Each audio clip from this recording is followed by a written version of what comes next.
you have to appreciate, I think, the level of drama that we have been building up to this moment, the Transfiguration. The gospel writer has been telling of Jesus's parables of the kingdom of heaven. These last few weeks, we've heard about the wheat and the weeds and all the other allegories and ways of explaining the kingdom of heaven.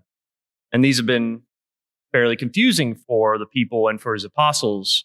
These parables and sayings tend to perhaps veil the mystery of the kingdom of heaven, only revealing snippets or aspects of it after contemplation and reflection. And often Jesus has to explain these things to his inner circle to help them understand what it is the kingdom of heaven is all about. But now, the curtain is now pulled aside. There are no more mundane stories or parables or comparisons. Today, on the Feast of the Transfiguration, the mystery of the kingdom is revealed in the person of Jesus Christ as the second person of the eternal and holy Trinity. The Transfiguration confirms Jesus' divine and kingly authority. However, in this drama, rather than this being the crescendo, the high point, the kind of maximal point of the drama, this is only a prelude. This is only here to help strengthen their faith and to maximize the true center of the drama of salvation, the cross. In the vision of the prophet Daniel, in the book of Daniel, we see the Ancient of Days take up his throne in his court. This is the transcendent and all-powerful God. Then a second figure, the Son of Man, approaches and is presented to God, who is seated on his throne. And to the Son of Man, God grants power, dominion, and kingship over all the nations. A kingship that is to last forever. Take a moment to reflect back on the first reading, what the visionary is trying to communicate to us in mere words. The glory and the power of the court, the awe-inspiring countless myriads who attend to the king on his throne, the beauty coupled with fear. All these images are attempting to communicate the reality of God as perceived by human persons. And then the Transfiguration then is a glimpse of Jesus as the Son of Man in that vision.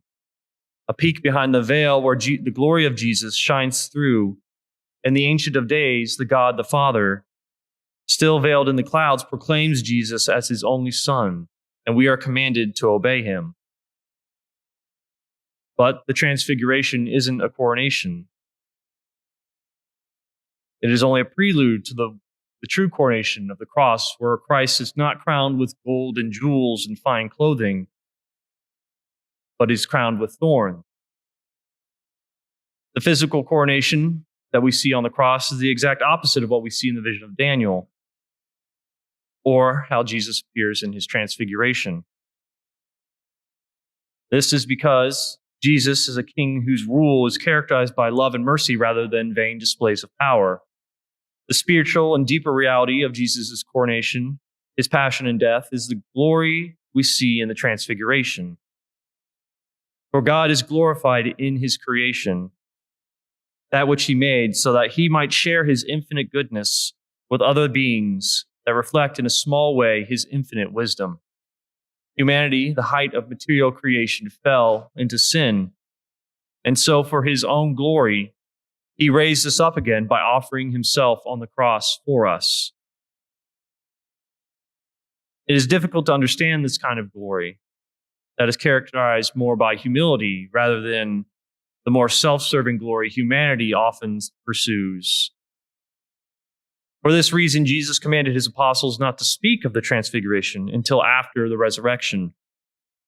For it is in the resurrection that the glory of Jesus manifested in Transfiguration is brought into harmony with the reality of the crucifixion on the cross.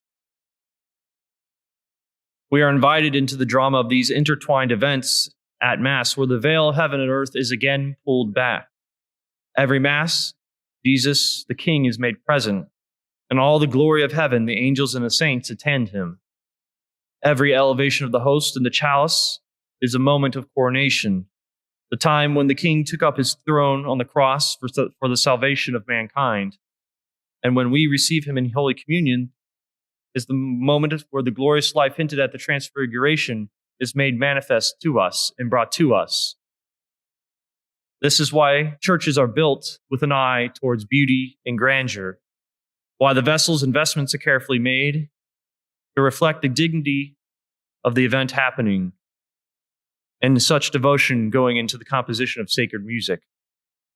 All attempt to capture with human senses the glory manifested in the Transfiguration that is made present in the Mass.